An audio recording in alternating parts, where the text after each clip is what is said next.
बहुत समय पहले की बात है। एक छोटे से गांव में एक निर्धन लड़का रहता था जिसका नाम अर्जुन था। अर्जुन की मां बहुत बीमार थी और उसके इलाज के लिए उनके पास पैसे नहीं थे।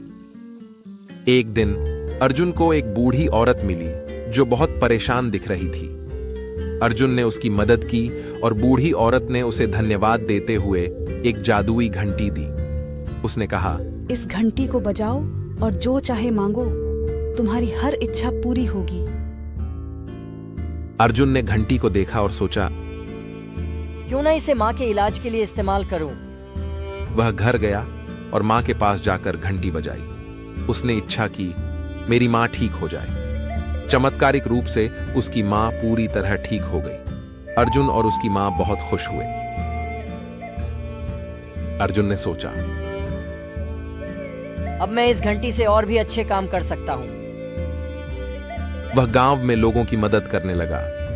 कोई बीमार होता, अर्जुन घंटी बजाता और वह ठीक हो जाता। कोई भूखा होता, अर्जुन घंटी बजाता और भोजन आ जाता। धीरे धीरे गांव में सब लोग अर्जुन की तारीफ करने लगे। लेकिन अर्जुन को अब थोड़ा घमंड भी होने लगा। एक दिन गांव के मुखिया ने अर्जुन को बुलाया और कहा, तुम्हारे पास इतनी शक्ति है, क्यों ना इसे गांव की भलाई के लिए इस्तेमाल करो। अर्जुन ने सोचा, मुखिया ठीक कह रहे हैं, मुझे अपने घमंड को छोड़कर दूसरों की मदद करनी चाहिए। उसने घंटी को उठाया और कहा, अब मैं इसे सिर्फ अच्छे कामों के लिए ही इस्तेमाल करूंगा। गांव में अब सब कुछ सही चल रहा था, लेकिन एक दिन गांव में एक बड़ा संकट आ गया। एक भीषण बाढ़ ने पूरे गांव को घेर लिया। गांव के लोग बहुत डर गए और अर्जुन के पास आए। अर्जुन ने बिना देर किए घंटी बजाई और इच्छा की, गांव को इस बाढ़ से बचा लो। अचानक पानी का स्तर घटने लगा और बाढ़ का संकट टल गया। गांव के लोग अर्जुन का धन्यवाद करने लगे।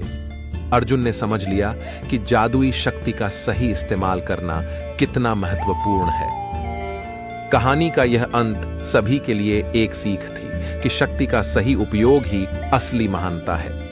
अर्जुन ने हमेशा के लिए यह बात याद रखी और गांव में खुशहाली फैल गई।